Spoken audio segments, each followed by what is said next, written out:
Guys आज हम ऐसी मूवी का रिकैप करेंगे जिसमें एक लड़की इंटरनेशनल एग्जाम में चीटिंग की साजिश रचती है। तो क्या वो अपने मिशन में सक्सेसफुल होती है कि नहीं, इसको जानने के लिए बने रहिए हमारे साथ एंड तक। So watch out spoiler ahead and have fun. Movie की शुरुआत में एक लड़की जिसका नाम लीन है, वो पढ़ाई में ब्रिलियंट है। लीन के पापा उसका एडमिशन करवाने एक नए स्कूल ले गए थे। लीन के पापा प्रिंसिपल को लीन का अचीवमेंट दिखा रहे थे, लेकिन उस स्कूल का फीस बहुत ज़्यादा होने की वजह से लीन के पापा अफोर्ड नहीं कर सकते थे।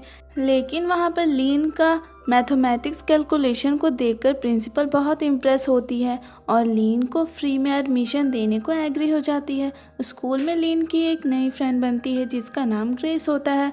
ग्रेस पढ़ाई में लीन जितना ब्रिलियंट नहीं होती है। ग्रेस अपना मैथ्स प्रॉब्लम लीन से सॉल्व करवाया करती थी। फिर ग्रेस लीन से कहती है कि वो उसे ट्यूशन दे। पहले लीन मना करती है, फिर राजी हो जाती है। फिर आता है एग्ज़ाम का दिन जिसमें टीचर अपना क्वेश्चन देते हैं ताकि स्टूडेंट उनके पास आए ट्यूशन पढ़ने के लिए। और यहाँ पर एक ज़बरदस्त एग्जामिनेशन चीटिंग देखने को मिलता है, लेकिन लीन और ग्रेस को बढ़िया मार्क्स मिलते हैं जिसमें ग्रेस को थोड़ा कम मार्क्स मिलते हैं, लेकिन दोनों बहुत खुश होती हैं। फिर ग्रेस लीन को अपने रईस बॉयफ्रेंड पैट के पार्टी में ले जाती है। वहाँ पर पैट लीन से दोस्ती करना चाहता है। फिर वहीं पैट अपना प्रपोजल देता है कि लीन अगर पैट और उसके बाकी के साथी को एग्ज़ाम चीट करवा के पास करवा देगी तो उसे हैंडसम अमाउंट ऑफ मनी मिलेगा। वहाँ पर मालूम पड़ता है कि ग्रेस ने अपना बॉयफ्रेंड पैट को लीन के एग्ज़ाम चीट के बारे में सब बता देती है। एक्चुअली प्रिंसिपल ने लीन का फ्री एडमिशन तो लिया था, लेकिन फिर भी लीन के पापा से कुछ ऊपर वाली चार्ज किया करते थे। पैट का प्रपोजल सुन के लीन घबरा जाती है। उसे डर होता है कि कहीं वो पकड़ी गई तो। फिर लीन अपने घर जाती है जहाँ उसके पापा भी होते हैं और घर पर पड़े पुराने पियानो को बजाने लगती है। वो पियानो दरअसल उसकी माँ का था जो डेथ कर चुकी है। फिर लीन को पियानो बजाते बजाते उसके माइंड में कुछ आइडिया आता है। फिर अगले दिन पैट और उसके साथी को लीन अपने घर बुलाती है और सबको चीट करने का फिंगर टेक्निक बताती है।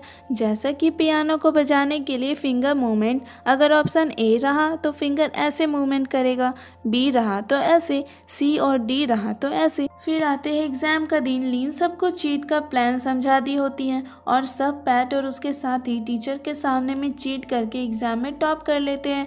फिर वहीं धीरे धीरे लीन का पियानो क्लास पूरे स्कूल में फेमस होने लगता है और लीन का बिजनेस और एक्सपेंड करने लगता है। फिर आता है रिजल्ट जिसमें लीन टॉप करती है और जो सेकंड होता है उसका नाम है बैंक। बैंक भी पढ़ने में ब्रिलियंट होता है। यही दोनों स्कूल को रिप्रेजेंट करते हैं। फिर एक कंपटीशन जिसका नाम टीन जीनियस होता है जिसको लीन और बैंक रिप्रेजेंट करते हैं और दोनों ये कंपटीशन जीत जाते हैं, जिससे प्रिंसिपल बहुत खुश होती है। दोनों को अपने ऑफिस में बुलाकर कहती है कि तुम दोनों ने हमारे स्कूल का नाम रोशन कर दिया। फिर प्रिंसिपल आगे बोलती है कि उस स्कूल में और भी बच्चे हैं जो स्कॉलरशिप से पढ़ रहे हैं, लेकिन तुम दोनों से मैं बहुत खुश हूँ। प्रिंसिपल कहती है मेरे पास एक अपॉर्चुनिटी है कि सिंगापुर जाकर स्कॉलरशिप से पढ़ सकते हो, वो भी फ्री में, लेकिन सीट एक ही है। तो फिर प्रिंसिपल कहती है कि तुम दोनों आपस में डिसाइड कर लो कि कौन इस सीट को डिजर्व करता है। फिर वहीं नेक्स्ट सीन में बैंक की फैमिली के बैकग्राउंड के बारे में दिखाया जाता है जो कि बहुत गरीब है। बैंक अपने फैमिली के लिए कुछ अच्छा करना चाहता है, उन्हें बढ़िया लाइफ स्टाइल देना चाहता है।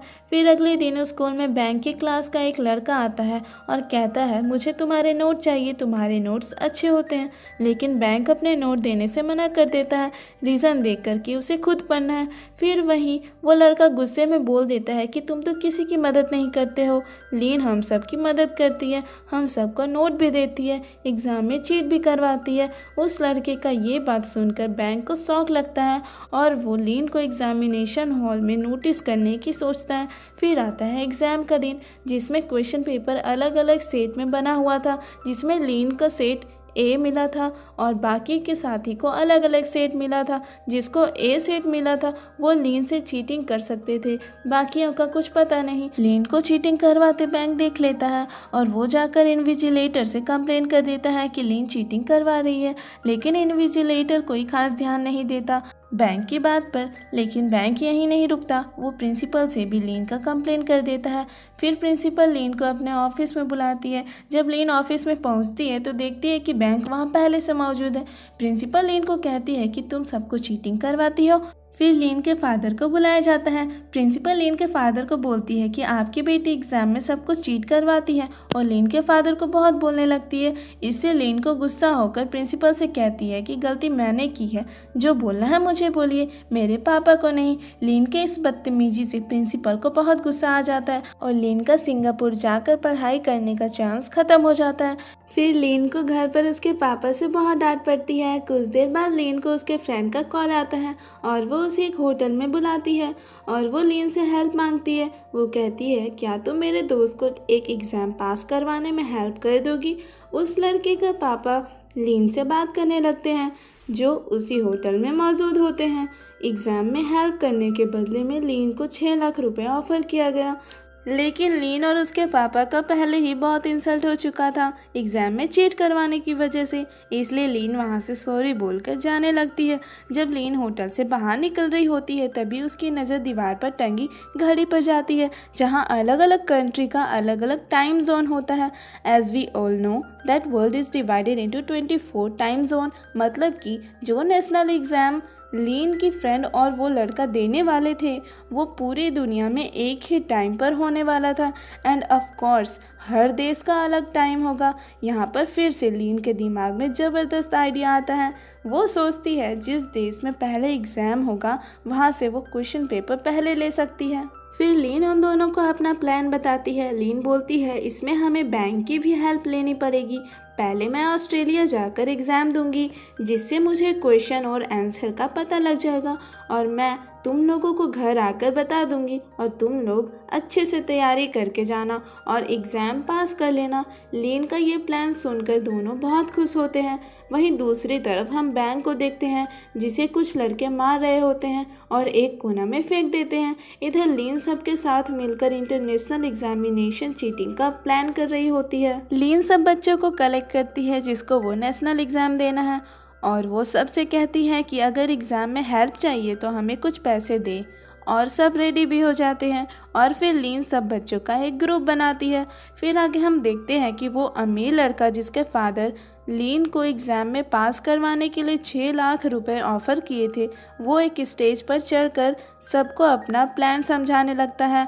वो बताता है कि एग्ज़ाम हॉल में आप सब सिर्फ एग्ज़ाम पेपर, अपना पासपोर्ट, पेंसिल और इरेज़र ही लेकर जा सकते हैं। अब सवाल ये है कि आप चीट कैसे करोगे?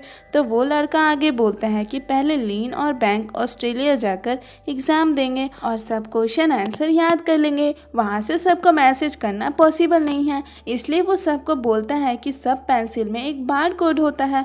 वहाँ पेंसिल में बार कोड को ऐसा प्रिंट करवाया जाएगा कि जो सबसे मोटी लाइन होगा उसका आंसर ए होगा, उससे पतली लाइन का बी होगा, और उससे भी पतली लाइन का सी होगा, और सबसे पतली लाइन का डी होगा। इस तरह पेंसिल के बार कोड में हमारा आंसर होगा और प्रिंट करके सब बच्चों को दे दिया जाएगा।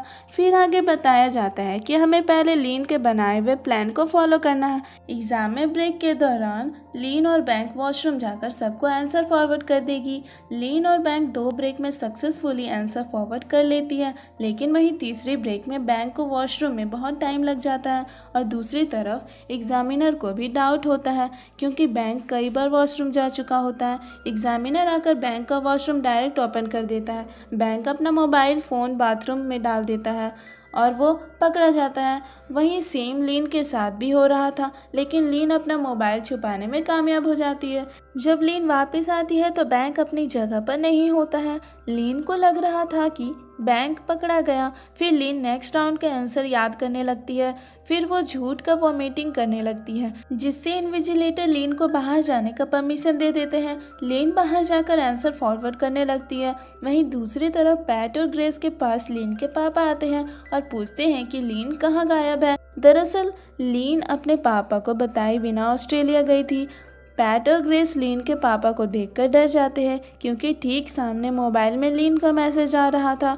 वहीं दूसरी तरफ लीन के पीछे एक इन्विजिलेटर पड़ा हुआ था, क्योंकि उस इन्विजिलेटर को लीन पर डाउट हो गया था। इधर वो लीन के पापा से ग्रेस झूठ बोलती है कि लीन और बैंक डेट पर गए हैं और दूसरी तरफ लीन सारे आंसर याद करके मैसेज कर दी होती है और अपना फ़ोन किसी अनजान के बैग में डाल देती है। और जब लीन वापस आती है तो देखती है कि बैंक अपनी सीट पर बैठा हुआ है और वहाँ के सब स्टाफ को मालूम पड़ जाता है कि दोनों एक ही स्कूल से हैं। लेकिन वहाँ पर बैंक लीन को बचा लेता है और लीन वापस अपने देश थाईलैंड लौट जाती है, जहाँ पर लीन के कुछ दोस्त एयरपोर्ट पर वेलकम करने आए होते हैं। लेकिन लीन बहुत सैड होती है, फिर अपने फादर से मिलकर उनके गले लगती है और रोने लगती है क्योंकि लीन को बैंक की बहुत चिंता हो रही थी। फिर लीन बैंक के घर जाती है और बैंक के घर पर बहुत सारा एक्सपेंसिव सामान रखा होता है और एक न्यू बाइक भी। लीन को ये सब कुछ भी समझ में नहीं आ रहा था। फिर लीन को एक रूम में बैंक नज़र आता है। वो कहता है बिल्कुल सेफ हूँ, ये सब कुछ वहीं के पैसे से हुआ है। और बैंक अपने हाथ में एक नोटिस लीन को दिखाता है और कहता है एक और इंटरनेशनल एग्ज़ाम आ रहा है हमारे पास, क्लाइंट की कमी नहीं है। लेकिन लीन अब ये काम करने से मना कर देती है तो बैंक लीन को ब्लैकमेल करने की कोशिश करता है। वो कहता है कि अगर वो बैंक के बात नहीं मानी तो वो सबको ऑस्ट्रेलिया के चीट के बारे में बता देगा। लेकिन लीन बैंक की बात को इग्नोर करके वहाँ से चली जाती है। और फिर लास्ट के सीन में हम देखते हैं कि लीन ऑफिसर के सामने बैठी है और उसने कैसे इंटरनेशनल एग्ज़ाम में चीट किया और किस किस ने उसकी हेल्प की और लीन को अपने किए पर पछतावा है। और यहीं पर मूवी एंड हो जाता है। सो गाइस, नीचे कमेंट में ज़रूर बताना कि आपको मूवी की स्टोरी कैसी लगी और क्या आपने कभी एग्ज़ाम में चीट किया है। And don't forget to subscribe our channel, press the bell icon for regular update. And तब तक के लिए गुड बाय, मिलते हैं अनदर अमेजिंग वीडियो में।